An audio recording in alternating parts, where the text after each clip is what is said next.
ሰው እንዲረዳችሁ የምትጠብቁ ከሆነ ተርባችሁና ተጠምታችሁ ትሞታላችሁ። ሰው እንዲረዳችሁ የምትጠብቁ ከሆነ ወደምትፈልጉበት ደረጃ መድረስ አትችሉም። አንዳንድ ሰው ልንገራችሁ፣ እናንተን ከመረዳቱ በፊት ራሱ ይረዳል። ራሱ ተረድቶ ደግሞ በእናንተ ትዝብት ያሳድራል። ከዛ ይነግራችኋል ምን መከተል እንዳለባችሁ፣ ምን መሆን እንዳለባችሁ፣ ምን ውሳኔ መወሰን እንዳለባችሁ። ሰው ህይወታችሁ ውስጥ ጣልቃ ገብቶ እንዲወስን አትፍቀዱ። ሰው እንዲረዳችሁ አትፍቀዱ። አዲስ ቢዝነስ ስትጀምሩ ይህ ቢዝነስ አይሳካም ይሏችኋል። በእነሱ አስተሳሰብ ላይሳካ ይችላል፣ በእናንተ ግን ይሳካል። ለምን? እግዚአብሔር ያስቀመጠላችሁ የራሳችሁ ምክንያት ስላለ።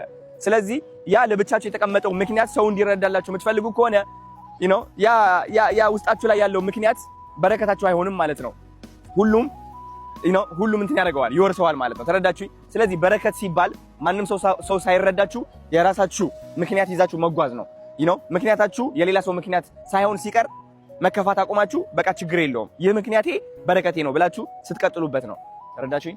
እና ትልቅ ደረጃ ያደርሳችኋል። ሰው እንዲረዳችሁ አትጠብቁ። ወዳችኋለሁ።